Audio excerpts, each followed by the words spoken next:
Ça vous est déjà arrivé de vous sentir mal dans une conversation avec quelqu'un, mais pour autant de ne pas savoir exactement mettre le doigt sur ce qui cloche? De vous sentir piégé, accusé, remis en question, disqualifié, de vous sentir mal à l'aise, sur la défensive ou même agressé. Si vous êtes des professionnels de la relation, vous avez peut-être déjà accompagné des personnes, des familles, des couples dans lesquels la communication pouvait vous sembler particulière. Il peut être très difficile de repérer les types de messages qui peuvent avoir un effet délétère sur la qualité de la communication et donc des relations. Dans cette vidéo, je vais vous expliquer comment repérer les types de messages qui ont plutôt tendance à assainir les relations et ceux qui ont plutôt tendance à les intoxifier.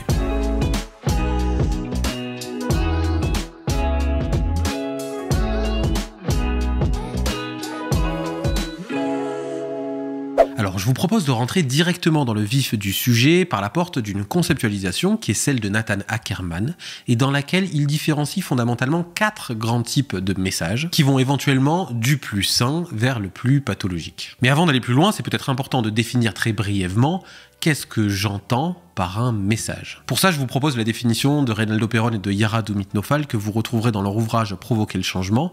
Ils nous disent « Le message peut être défini comme l'ensemble des données organisées selon un code destiné à être transmis par l'information dans le cadre de la communication. » Donc le premier type de message dont je vais vous parler, c'est ce qu'on va appeler un message clair et direct. Si vous acceptez cette proposition, c'est le message qui va être le plus sain, c'est-à-dire que c'est un message dans lequel on sait qui est la personne qui émet le message, on sait quel est le contenu de ce message et à qui est-ce que ce dernier s'adresse. Par exemple, un parent qui s'adresse à son enfant et qui va dire « Jules, je voudrais qu'après le dîner, tu puisses ranger ta chambre s'il te plaît. » Maintenant, on va passer au deuxième type de message, qui est un message qui va être clair, mais indirect. Donc si je reprends l'exemple de tout à l'heure, ça va être « il faudra ranger la chambre après le dîner ». Vous voyez, dans ce message-là, on ne sait pas précisément à qui est-ce qu'il s'adresse. Après, le troisième type de message, ça va être les messages non clairs, mais directs. Donc ce sont des messages dans lesquels on sait à qui ce dernier s'adresse,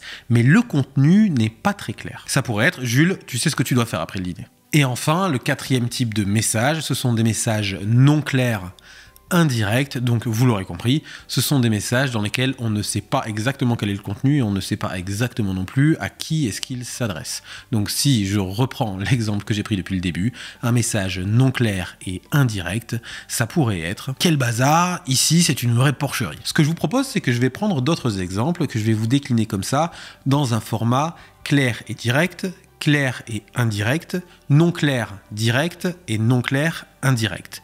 Donc, par exemple, ça pourrait être à propos d'une femme qui s'adresse à son mari « Chérie, j'aimerais bien que tu sortes avec le petit cet après-midi. Ça serait bien si on s'occupe du petit cet après-midi. Chérie, je compte sur toi. On est toujours d'accord, n'est-ce pas? Ou enfin, c'est toujours à moi de tout faire. » Encore un exemple avec des parents qui peuvent s'adresser à leur enfant. « Adam, je ne suis pas d'accord pour que tu communiques ainsi avec nous en haussant le ton.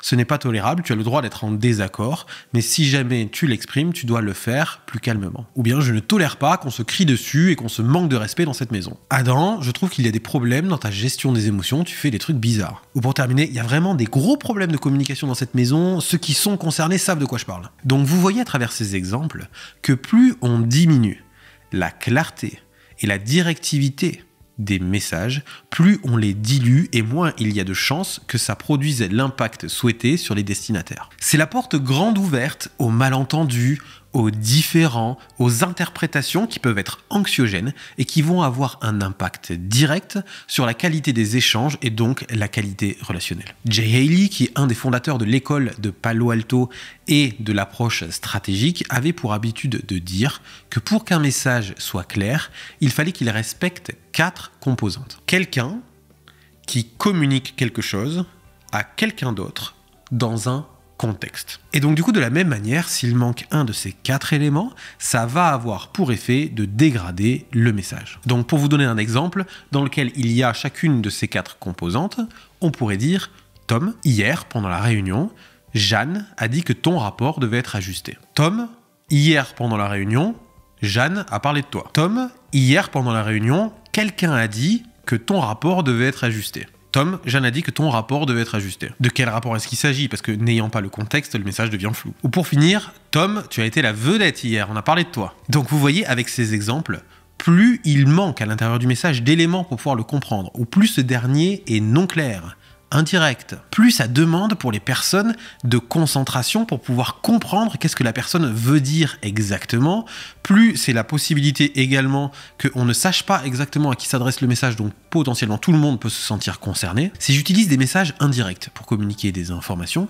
je peux à n'importe quel moment me décharger de la responsabilité en disant que ce message ne s'adressait pas à toi. De la même manière, si j'utilise des messages non clairs, je peux à n'importe quel moment venir dire « c'est pas exactement ce que je voulais dire » ou là, ce que tu me fais, c'est une interprétation, c'est pas du tout ce que j'ai dit. Et on peut considérer qu'en tant qu'intervenant, qu'on soit thérapeute, coach, travailleur social, etc., nous sommes des assainisseurs de messages échangés en notre présence. Donc ça veut dire qu'à chaque fois que l'on détecte une composante qui manque dans un entretien, dans une réunion, au bureau et même dans nos vies perso, il faut oser demander des clarifications. Maintenant, ce que je vous propose, si ça vous intéresse de faire cet exercice, mettez dans les commentaires un message clair et direct, vous prenez un exemple, et puis ensuite vous vous amusez à venir le dénaturer sur les lignes d'en dessous en enlevant des composantes. De cette manière-là, on pourra avoir plein d'exemples et ce sera vraiment très riche pour chacune et chacun d'entre nous. Voilà, c'est tout pour aujourd'hui. Mettez un petit pouce en l'air si vous avez apprécié le contenu de cette vidéo. Et en ce qui me concerne, je vous donne rendez-vous dès la semaine prochaine. Et en attendant, prenez bien soin de vous.